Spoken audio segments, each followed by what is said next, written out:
Hey peeps, here's something a little different here. I know folks have often wondered, so what happens like after the first couple of sprint zones and maybe even the other sprint zones? It was I think Hernan who said, "Hey, you got other footage and stuff the other day?" And I'm like, "Yeah, I guess I do. It's like B-roll, and I never really say anything about the other sprint zones and stuff, but I figured, let's just ramble on, and then we'll give people lots of camera time, and everyone will get a chance to see how they're riding and what I think of their riding." So we cross Harmony, and I think everything's pretty cool here. Looking behind us, we're more or less pretty well ordered double pace line. There's a car back there, but it will easily make it around us, so no problem. I think this is pretty good riding. Got Justin and Dean looking pretty relaxed there. Got JC, Eric, and looking up front, it's a more or less well-orderly bunch. See Rob Baum there. His jersey fits much tighter, but we don't care about this. And now we move through to see people and see what they actually look like. And this is pretty well ordered. Um, I do notice that for some reason, there's a lot of times Isla is like alone in these groups. Like people don't ride next to her. I'm not quite certain what that is, whether it's her choice or not her choice. Anyway, you're probably wondering why we're taking the lane here. It's because there's construction. So don't everybody get their underwear in a bunch like, hey, what are you guys doing? You shouldn't be out there, blah, blah, blah, etc. Anyway, there's construction workers keeping us honest. It's very nice. And of course, we are controlling the lane here because we might as well. And as a bunch, we'll get through this section faster. Got Marquetta there, nice water bottle tucked in the back. Haven't seen that in a while. Plus two other water bottles. Yeah, I probably need to do something like that because I take my CamelBak when I've got long rides. But I digress. And here we go. We make it through the construction zone, and let's see how everybody's behaving. Ian's got that bright jersey on, very nice for people to see, and we start to slot into a reasonable double pace line. Small gaps in there, but not a problem. Now we see folks moving up on the outside, trying to, position and close some of those gaps that were there. There is a car behind, and I'm not certain how cognizant people are that there is a car back there because there are people like drifting out into the lane. You can see where yours truly is, pretty close to the white line, but there are others that are out in the road. So for you, with those of you who have no idea what you look like, that's what you look like. So when you hear cars and on these websites, people bitching and complaining about whatever, this might be some of that.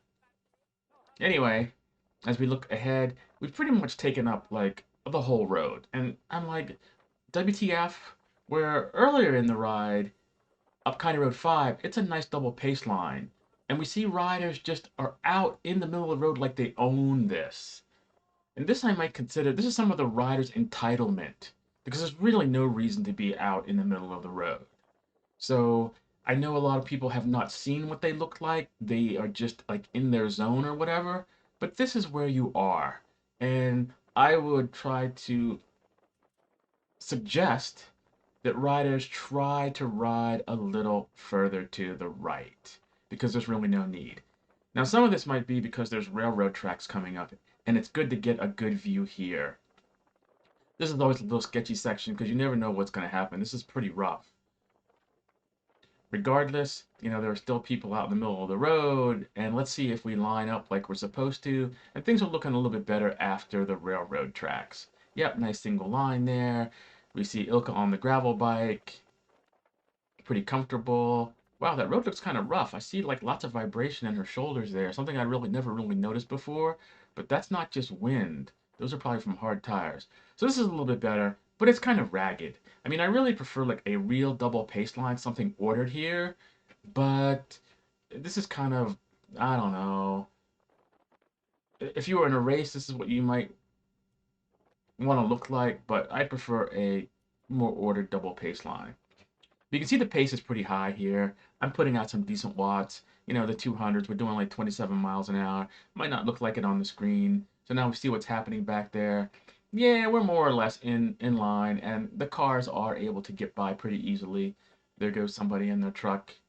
On this ride, we didn't have any issues with anybody um, honking or anything. Although later in the ride, there was a truck that crop dusted some riders. I'm not certain if it was trying to do that or what the deal was, but it did, and I may have that coverage here. Not certain if I put it in this segment of the video. Anyway, here we are. Still kind of ragged looking, and I guess everybody's comfortable.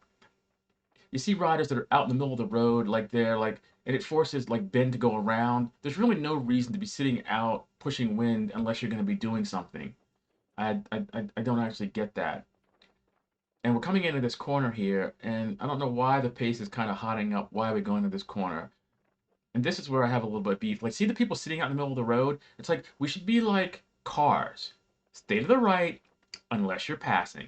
It's like etiquette, or unless you're racing, in which case, passing on the right is just fine. Although there was, some argument on the streets about that. I remember many years ago, Scott Queen and the Sore Rod, I think. And here's some people apexing this corner on the other side of the yellow line. There's really no need for that. And you see it back there, like clearly way into the other lane. If you're not good enough to stay on the right side of the yellow line, one needs to practice their cornering. That's it's a bad habit to get into, and it reeks of a little bit of entitlement. So we see there's a car back, and we're coming into the intersection here where we're going to be making the right-hand turn into the, well, it's not really a sprint zone.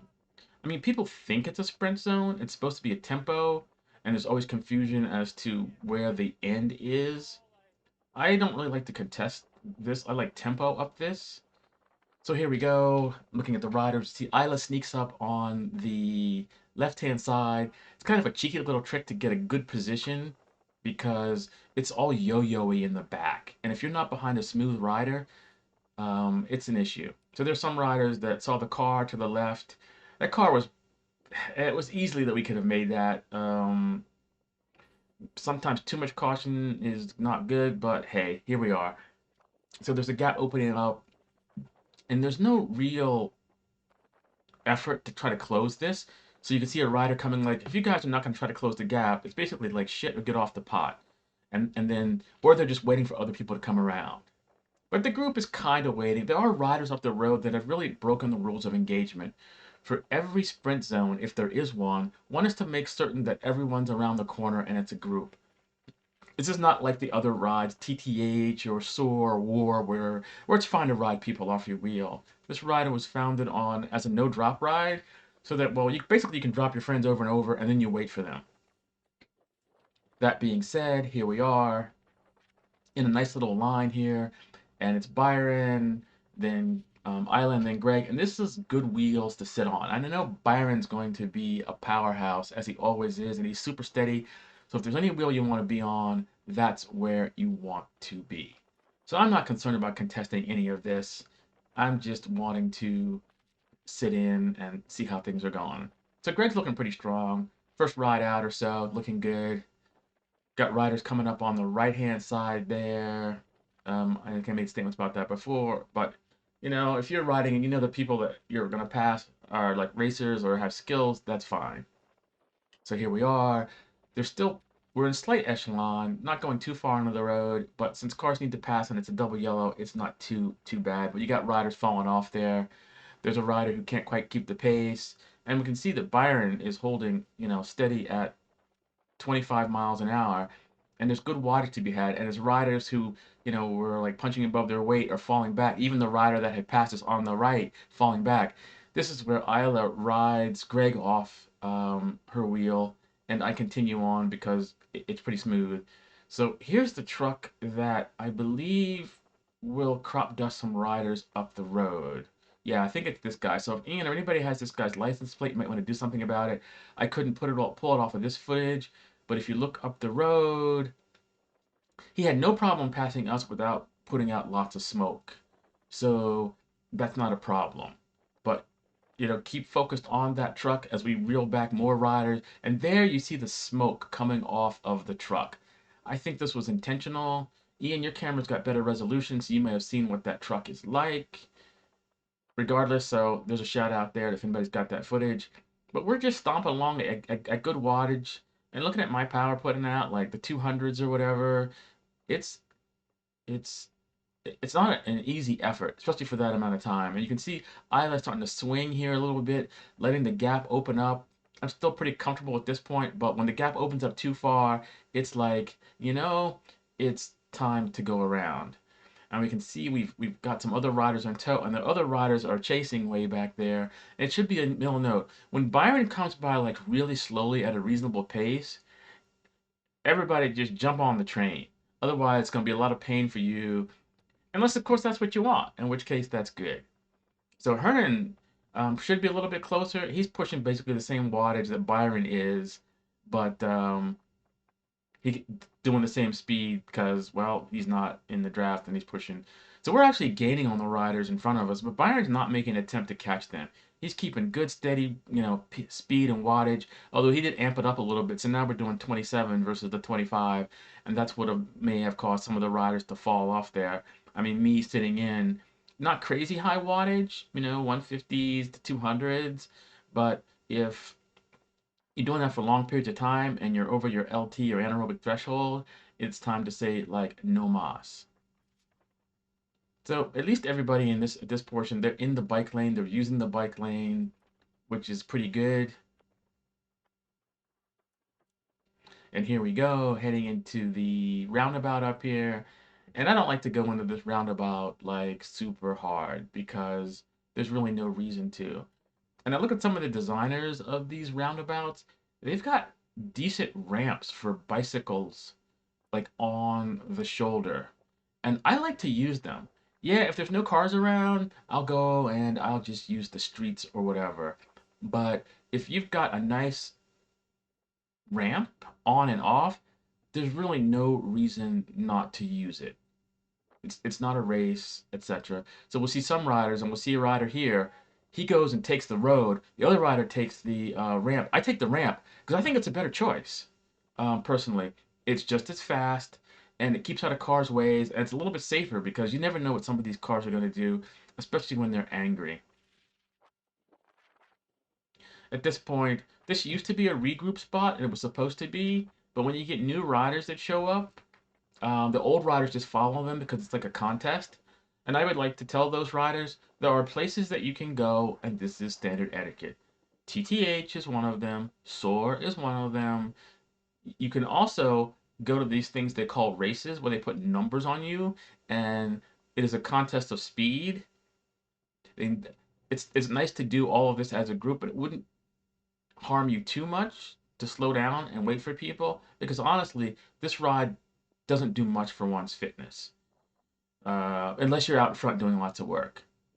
So here I go, waiting for the last group here, and I let them sit on my wheel, which is kind of cool. There's Ilka looking strong there.